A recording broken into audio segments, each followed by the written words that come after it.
Good morning, students. Welcome. In the last video, we had read till here. That is, we were reading cleaning the environment, and we have completed this topic in the last video. Today, we are going to read the harmful microorganisms. The topic which is harmful microorganisms. अभी तक हमने पढ़ा था कि microorganism किस तरीके से beneficial है हमारे लिए, किस तरीके से यूज़फुल है हमारे लिए. अब कुछ ऐसे माइक्रोऑर्गेनिजम्स के बारे में पढ़ेंगे हम जो हार्मफुल हैं, जो हमें नुकसान पहुंचा सकते हैं. So let's start reading. Microorganisms are harmful in many ways. Some of the microorganism cause disease in human beings, plants and animals. Microorganism बहुत सारे तरीके से हमें नुकसान पहुंचा सकते हैं. कुछ माइक्रोऑर्गेनिज्म ह्यूमन बींग्स में डिजीज़ फैलाते हैं, कुछ प्लांट्स में और कुछ एनिमल्स में. जो माइक्रोऑर्गेनिजम्स इस तरीके से, जो माइक्रोब्स डिजीज़ फैलाते हैं, उन माइक्रोब्स को क्या बोला जाता है? उन माइक्रोब्स को बोला जाता है such disease causing microbes are commonly known as pathogens. उन माइक्रोब्स को क्या बोला जाता है? पैथोजेंस बोला जाता है. The word is written over है. Such disease causing microorganisms are called pathogens. आपको ये चीज़ दिमाग में रखनी है. Some microorganisms spoil food, clothing and leather. Let us study more about their harmful activities. कुछ माइक्रोऑर्गेनिज्म ऐसे होते हैं जो खाने को ख़राब कर देते हैं, कपड़ों को ख़राब कर देते हैं, लेदर को ख़राब कर देते हैं. Just one more example that, आप देखते हैं कि मम्मा जब विंटर के क्लोथ्स पैक करके रख देती हैं अंदर, कि जब विंटर आएगी फिर पहनेंगे, समर के टाइम पे बंद करके रख देती हैं, तो उसमें कुछ नेफ्थलीन बॉल्स डाल देते हैं जहाँ पे वो रखते हैं कपड़े. तो ऐसा क्यों किया जाता है? ताकि माइक्रोऑर्गेनिजम्स क्लॉथिंग, कपड़ों को ख़राब न करें. और जो यूजुअली समर टाइम पे अगर हम खाना बाहर रखते हैं तो खाना ख़राब हो जाता है, अजीब सी स्टिंकी सी स्मेल आने लगती है उसमें. तो इसलिए हम रेफ्रिजरेटर में, फ्रिज में खाने को रख देते हैं ताकि स्पॉइल ना हो. तो स्पॉइल कौन करता है? स्पॉइल करते हैं माइक्रोऑर्गेनिजम्स. मतलब माइक्रोऑर्गेनिज्म यहाँ पे कैसे हैं? यहाँ हार्मफुल हैं. अभी हम और पढ़ेंगे माइक्रोऑर्गेनिज्म की एक्टिविटीज़ के बारे में जो कि हार्मफुल हैं. Disease causing microorganisms in humans. Microorganism humans में कैसे डिजीज़ फैला सकते हैं? Let's read it. Pathogens enter our body through the air we breathe, the water we drink और the food we eat. They can also get transmitted by direct contact with an infected person or carried by an animal. ऊपर हमने pathogens पढ़ा था. Pathogens क्या होते हैं? ऐसे microbes जो कि डिजीज़ को फैलाते हैं एक पर्सन से दूसरे पर्सन में. तो ऐसे जो माइक्रोब्स डिजीज़ फैलाते हैं उनको बोलते हैं पैथोजेंस. अब पैथोजेंस हमारी बॉडी में किस तरीके से एंटर कर सकते हैं? हमारी बॉडी में पैथोजन एंटर कर सकते हैं पानी जो हम पीते हैं वहाँ से, जो खाना खाते हैं उससे, या फिर जो एयर ब्रीथ करते हैं उससे. और कभी कभी क्या होता है कि जैसे फिज़िकल कांटेक्ट हुआ किसी पर्सन, डायरेक्ट कांटेक्ट हुआ किसी पर्सन के साथ, तो क्या है, उससे भी डिजीज़ कॉज कर सकते हैं पैथोजेंस. मतलब कि पैथोजेंस इस तरीके से भी हमारी बॉडी में एंटर कर सकते हैं. इतने सारे मीडियम हैं पैथोजेंस के हमारी बॉडी में एंटर करने के. Microbial diseases that can spread from one person. Microbial diseases that can spread from one infected person to a healthy person through air, water, food or physical contact are called communicable diseases. ऐसी microbial diseases जो कि एक infected person से, मतलब कि जो person बीमार है उससे हेल्दी पर्सन में किस तरीके से ट्रांसमिट हो सकती हैं? पैथोजेंस के थ्रू ही हो सकती है, तो पता है, लेकिन किस तरीके से? पानी जो पी रहे हैं उससे, एयर से, वाटर से, फूड से, डायरेक्ट कांटेक्ट से. इस तरीके से जब एक इन्फेक्टेड पर्सन से हेल्दी पर्सन में डिजीज़ जाएगी इन द सेंस ट्रांसमिट होगी, स्प्रेड होगी. ऐसे डिजीज़ेस को बोला जाता है जो स्प्रेड होती हैं, कम्युनिकेबल होती हैं. इसको बोला जाता है कम्युनिकेबल डिजीज़ेस, जो कि स्प्रेड होती हैं वन पर्सन से अनदर पर्सन में, इन्फेक्टेड पर्सन से हेल्दी पर्सन में.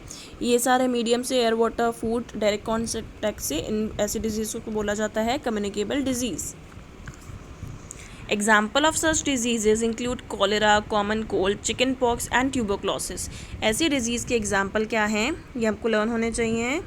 कॉलेरा है, कॉमन कोल्ड, चिकन पॉक्स है, या फिर TB.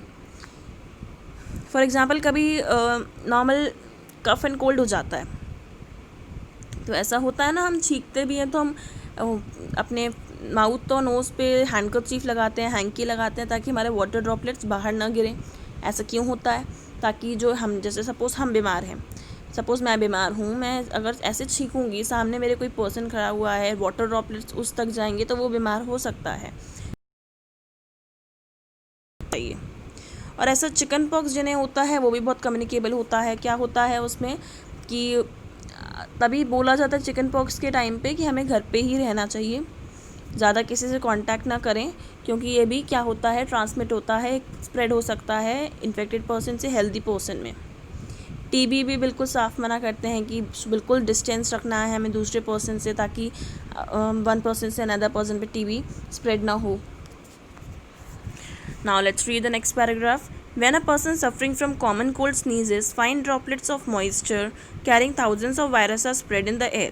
The virus may enter the body of a healthy person while breathing and cause infection. जैसे मैंने अभी आपको एग्जाम्पल दिया था, किसी पर्सन को कफ एंड कोल्ड है, वो स्नीज़ कर रहा है, तो स्नीज़ करते टाइम अगर उसके फाइन ड्रॉपलेट्स है, वाटर ड्रॉपलेट्स जो हैं वो गिरते हैं, बाहर निकलते हैं, रिलीज़ होते हैं हम आउट से, तो हर एक ड्रॉपलेट में इतने वायरस होता है, थाउजेंड्स ऑफ वायरस होता है। अगर हम वही एयर को ब्रीथ करेंगे और एयर को ब्रीथ करते टाइम वही जो वाटर ड्रॉपलेट है, उसके जो वायरस है, हमने ब्रीथ कर लिया, तो हम क्या हो सकते हैं, हम भी बीमार हो सकते हैं, मीन्स इन्फेक्ट हो सकते हैं। This is the only reason we are advise to use handkerchief, that is a hanky. और हैंकी मीन्स क्या, रुमाल वगैरह यूज़ करने को बोलते हैं ताकि वायरस हमारी बॉडी में एंटर ना हो पाए जो कि अनहेल्दी पर्सन से आ रहा है। Now let's read what Boojho is saying. Then how do you prevent the spread of communicable disease? Communicable disease को स्प्रेड करने से कैसे रोका जा सकता है, बूजो पूछ रहा है। नाउ लेट्स सी व्हाट पहेली is answering for this question. We should keep a handkerchief on the nose and mouth while sneezing. It is better to keep a distance from infected person. पहेली ने भी वही answer दिया कि communicable disease को spread करने से रोकने के लिए क्या कर सकते हैं। अगर हम स्नीज़ कर रहे हैं तो हमको हैंडकरचीफ का यूज़ करना चाहिए, नोज़ और माउथ पे रखना चाहिए ताकि हम छींकें तो फाइन ड्रॉपलेट्स हमारे माउथ से बाहर ना गिरें और दूसरों को यही प्रॉब्लम, यही इन्फेक्शन ना हो। This is the only reason this is the only way communicable disease को हम स्प्रेड करने से रोक सकते हैं। Next paragraph. There are some insects and animals which act as carriers of disease causing microbes. ऐसे कुछ इंसेक्ट्स और एनिमल्स होते हैं जो कि कैरियर की तरह काम करते हैं, जो कि कैरियर क्या होते हैं, कैरियर होते हैं जो एक पर्सन से दूसरे पर्सन पे डिजीज़ को ट्रांसमिट करते हैं, जो डिज़ीज़ को ट्रांसमिट करते हैं। फॉर एग्जांपल कोई इंसेक्ट ट्रांसमिट कर रहा है तो वो क्या हुआ, वो कैरियर हुआ। कोई एनिमल ट्रांसमिट कर रहा है तो एनिमल क्या हुआ, कैरियर हुआ। मीन्स क्या कि जो ट्रांसमिट करता है डिज़ीज़ को एक पर्सन से दूसरे पर्सन में, उसको बोला जाता है कैरियर। एग्जाम्पल दिया हाउस फ्लाई का यहाँ पे कि house fly is one such carrier. अब बताएं किस तरीके से। The fly sit on the garbage and animal excreta. Pathogens stick to their bodies. When these flies sit on uncovered food, they may transfer the pathogens. Whoever eats the contaminated food is likely to get sick. So it is advisable to always keep the food covered. Avoid consuming uncovered items of food. Okay अब यहाँ क्या लिखा हुआ है कि जो house fly है, example दिया हुआ है, जैसे कि जो हाउस फ्लाई होती हैं यूजुअली हम देखते हैं जहाँ पे बहुत सारा कचरा इकट्ठा हो जाता है, गार्बेज इकट्ठा हो जाता है, तो वहाँ पे मक्खियाँ बिनबिनाने लगती हैं। और जैसे काऊ डंग पड़ा है होता है रोड पे, तो उसके ऊपर भी हम देखते हैं कि जो हाउस फ्लाई है, मक्खी हैं, वो बिनबिना रही हैं। अब यही जब मक्खियाँ जाकर खाने के ऊपर बैठेंगी, जस्ट फॉर एक और एग्जांपल मैं देती हूँ आपको। आप कभी स्कूल के लिए लंच ले जा रहे हैं, पोहे ले जा रहे हैं आप लोग, ठीक है। पोहे आप गए भैया के पास लेने और उन भैया ने उसको कवर नहीं करके रखा, पोहे को कवर नहीं करा है और वहाँ पे मक्खियाँ आकर बिनबिना रही हैं। तो क्या वो पोहे खाना सेफ़ है? No, it is not at all safe, क्योंकि आपको ये पता नहीं है जो मक्खियाँ बिनबिना रही हैं वो क्या बहुत सारी जगह से, जैसे मैंने आपको बताया था कि जैसे गार्बेज पे बैठी होगी वो मक्खी, उस पर पैथोजेंस चिपक गए होंगे। स्टिक हो गए होंगे। पैथोजेंस मैंने आपको क्या बताया, ऐसे माइक्रोब्स जो कि डिजीज़ कॉज करते हैं। जैसे ही गार्बेज पे बैठी उस पर पैथोजन स्टिक हो गए। अब वही मक्खी जाके खाने पे बैठेगी तो वही पैथोजन को रिलीज़ करेगी खाने के ऊपर। तो वो पैथोजेंस क्या करेंगे, उस खाने को क्या कर देंगे, कंटामिनेट कर देंगे, ख़राब कर देंगे। वही खाना हम खाएंगे तो इन्फेक्शन हो सकता है, हम बीमार पड़ सकते हैं वो खाना खा के। इसलिए बोलते हैं कि खाना हमेशा ऐसा खाना चाहिए जो कि कवर्ड हो। इसलिए हम देखते हैं कि हम जिस भी शॉप से ख़रीद रहे हैं वो फूड आइटम प्रॉपरली कवर्ड हो, उसमें लिड लगी हुई हो। तो हमें खाना कैसा खाना चाहिए, कवर्ड खाना ही खाना चाहिए, कंटामिनेटेड फूड नहीं खाना चाहिए। एक और एग्जाम्पल दिया हुआ है नीचे। Another example of a carrier is female Anopheles mosquito। ये पिक्चर दिया हुआ है फीमेल एनोफिलिस मॉस्किटो का। इसका काम क्या होता है, which carries the parasite of malaria Plasmodium. Malaria के पैरासाइट का नाम दिया हुआ है यहाँ पे, क्या नाम होता है, प्लाज्मोडियम नाम होता है। प्लाज्मोडियम पैथोजन है एक तरीके का जो कि मलेरिया फैलाता है।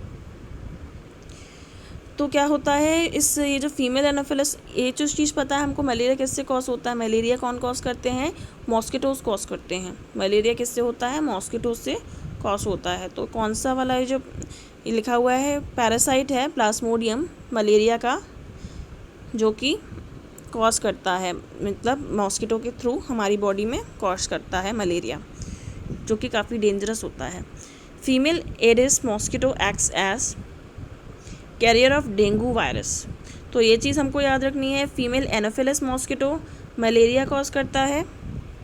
अगेन बता रही हूँ मैं, फीमेल एनोफिलिस मॉस्किटो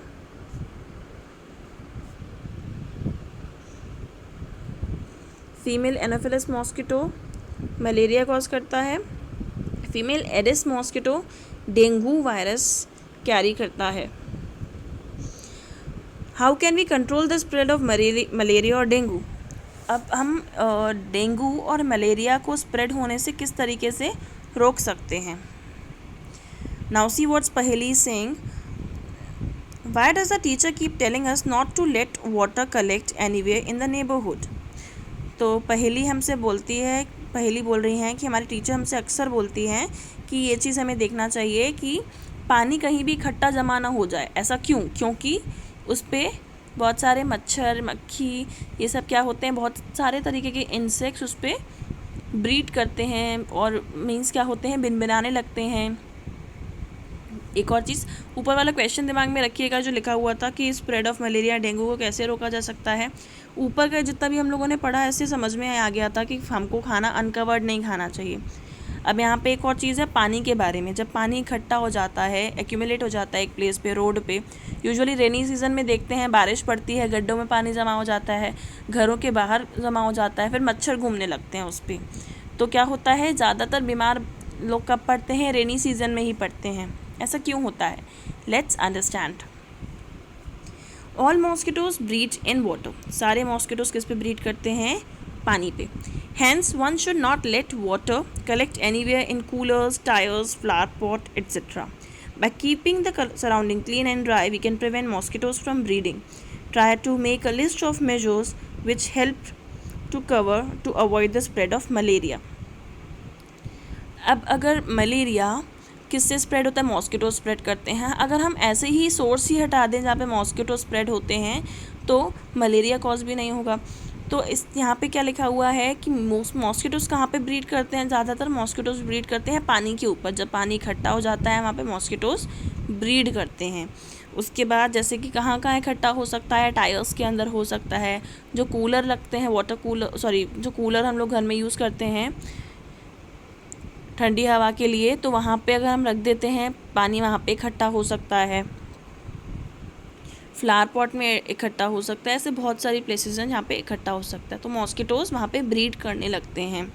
उसके बाद अगर हम ये ब्रीडिंग ही स्टॉप कर देंगे, मॉस्किटोज़ की ब्रीडिंग स्टॉप कर देंगे, मतलब ये पानी वगैरह से हम हाइजीनिक कंडीशन रखेंगे, सब जगह पानी इकट्ठा ही नहीं होने देंगे, तो मॉस्किटोज़ भी ब्रीड नहीं कर पाएंगे। इसका मतलब क्या, मलेरिया का खतरा, मलेरिया का डर कम रहेगा इस चीज़ से हमें। तो कैसे स्प्रेड कंट्रोल कर सकते हैं, जो ऊपर क्वेश्चन पूछा गया था मलेरिया का, इस तरीके से कंट्रोल कर सकते हैं कि पानी वगैरह का ध्यान दें, कहीं पे भी इकट्ठा ना हो। ये एक हाथ प्रिवेंटिव मेजर है। Now next page. इस पेज पे टेबल दिया हुआ है एक, काय की टेबल है, some common human diseases caused by micro organisms. कौन कौन सी ह्यूमन डिजीजेस हो सकती है माइक्रो ऑर्गेनिज्म से। Now let's read about these diseases. एक कॉलम में आपको दिया हुआ है human disease, causative micro organism मतलब कौन सा माइक्रो ऑर्गेनिज्म कॉज करता है, मोड ऑफ ट्रांसमिशन किस मीडियम से ट्रांसमिट हो सकती है, हमें कौन से प्रिवेंटिव मेजर लेने चाहिए। फर्स्ट वन, पहले वाले बॉक्स में क्या दिया हुआ है, tuberculosis, measles, chicken pox, polio. ये आपकी कुछ ह्यूमन डिजीज है। कौन कौन कॉज करता है, वापस से पढ़ेंगे एक बार। ट्यूबरक्लोसिस कौन कॉज करता है, बैक्टीरिया। ट्यूबरक्लोसिस कौन कॉज करता है, बैक्टीरिया। किसके थ्रू, एयर के थ्रू। मीजल्स कौन कॉज करता है, वायरस। किसके थ्रू, एयर के थ्रू, मतलब मीडियम क्या है, एयर है। चिकन पॉक्स क्या है, वायरस के थ्रू। और कहाँ कहाँ से हमारी बॉडी में एंटर कर सकता है, एयर से या फिर वायरस के थ्रू स्प्रेड होती है डिजीज़। मोड ऑफ ट्रांसमिशन क्या है, एयर और वाटर। अब हमें इन चारों डिजीज़ेस के लिए क्या प्रिवेंटिव मेजर लेने चाहिए, let's read about it. Keep the patient in complete isolation, keep the personal belonging of the patient away from those of others, vaccination to be given at suitable age. सबसे पहली चीज़ हमें ध्यान में रखनी है कि जो वैक्सीनेशंस होती हैं, बच्चों की जो वैक्सीन लगी जाती हैं पर्टिकुलर एज पे, कि 5 साल पे इतनी लगवानी है, 3 मंथ्स में, 6 मंथ्स में, जो भी लगती हैं डिजीज़ेस के लिए, कि ये वाली वैक्सीन इस चीज़ के लिए लगाई जा रही है, तो हमें ये प्रॉपर एज पे बच्चों को लगवानी चाहिए। दूसरी चीज़, जिस पेशेंट जो इन्फेक्टेड पर्सन है उसको हमें कंप्लीट आइसोलेशन में रखना चाहिए। फॉर एग्जांपल किसी को क्या है, चिकन पॉक्स या टीबी है, उसकी सारी जो बिलोंगिंग्स है, उसके कपड़े, जिस बर्तन में वो खाना खा रहे हैं, वो सब कुछ हमें अलग रखना चाहिए, क्योंकि वो जिसमें भी टच करेगा, सपोज़ उसने अपने माउथ को टच करा अपने हैंड से, अब उसी हैंड को जो माउथ पे टच करा है उसमें क्या है, माइक्रोब्स आ गए। वो किसी प्लेट को टच करा है, कपड़ों को टच करा है, बाय चांस वो दूसरा पर्सन उसे टच कर लेता है एंड देन अपने माउथ में टच करता है, तो वो जा सकती है उसकी बॉडी में, जो कि एक हेल्दी पर्सन है तो उसको भी इन्फेक्ट कर सकता है। तभी बोला जाता है कि इन सब चीज़ों से, इन ऐसे डिजीज़ से बचने के लिए क्या प्रिवेंटिव मेजर है, कि जो इन्फेक्टेड पर्सन है उसकी सारी बिलोंगिंग्स, पर्सनल आइटम्स उसके सारे हमें अलग रखने चाहिए। Now next box, cholera. Cholera कौन स्प्रेड करता है, बैक्टीरियाज। मोड ऑफ ट्रांसमिशन क्या है, मीडियम है, खाना या पानी, वाटर और फूड। टाइफॉइड भी बैक्टीरिया से होता है, मोड ऑफ ट्रांसमिशन वाटर है। Let's see the preventive measure, maintain personal hygiene and good sanitary habits, consume properly cooked food and boiled drinking water. Vaccination, vaccination दी हुई है, कॉलरा टाइफाइड की भी वैक्सीन्स लगती हैं। हमको खुद में ही पर्सनल हाइजीन पूरा रखना चाहिए, ऊपर से मीन्स हमेशा अपने आप पूरी हमारी बॉडी की हमें साफ़ सफाई रखनी चाहिए, नहाना चाहिए टाइम टू टाइम, ये सब कुछ सारी चीज़ें हाइजीन मेंटेन करना चाहिए। कुक्ड फूड खाना चाहिए, ड्रिंक जो पानी होता है वो थोड़ा बॉयल पीना चाहिए अगर हमें कॉलेरा या टाइफाइड हो तो। Now next disease, hepatitis A, virus के थ्रू होता है, मोड ऑफ ट्रांसमिशन क्या होता है, पानी, water. What is the preventive major, drink boiled drinking water. तो इसमें हेपेटाइटिस ए में बोला जाता है कि पानी बॉइल्ड पिएं, और वैक्सीनेशन लगती है इसकी भी। मलेरिया, प्रोटोजोआ के थ्रू, प्रोटोजोआ होता है इसका जो माइक्रो ऑर्गेनिज्म होता है, मॉस्किटो करता है कॉज, अभी लास्ट पेज पे पढ़ा था। प्रिवेंटिव मेजर क्या है, use mosquito net and repellents, spray insecticides and control breeding of mosquitoes by not allowing water to collect in the surroundings. Malaria को होने से किस तरीके से रोक सकते हैं, कि खाने को हम कवर करके रखें नेट से, जो लेड आती है नेट की उससे, और जो इंसेक्टिसाइड्स, वो जो इंसेक्ट्स को मारने के लिए जो आते हैं स्प्रे, वो यूज़ करें। पानी वगैरह इकट्ठा ना होने दें एक ही प्लेस पे, कि यहाँ पे मॉस्किटोज़ ब्रीड ना कर पाएंगे। अगर पानी इकट्ठा नहीं होगा तो मॉस्किटोज़ भी ब्रीड नहीं कर पाएंगे। तो ये क्या है, प्रिवेंटिव मेजर है मलेरिया को रोकने के लिए, मलेरिया के स्प्रेड को रोकने के लिए। Now next paragraph, Some of the common diseases affecting humans, their mode of transmission and few general methods of prevention are shown in table 2.1. ये वही लिखा हुआ है कि हमें जो अभी टेबल पढ़ ली है, इस टेबल के बारे में लिखा हुआ है. आप एक और बार इसको रीड करेंगे खुद से. आपको पता होना चाहिए कौन सी डिजीज़ के लिए कौन सा प्रिवेंटिव मेजर है, माइक्रो ऑर्गेनिज्म कौन सा कॉज कर रहा है, उसका मोड ऑफ ट्रांसमिशन कौन सा है. तो आपको ये लर्न करना है खुद से. Okay, understood.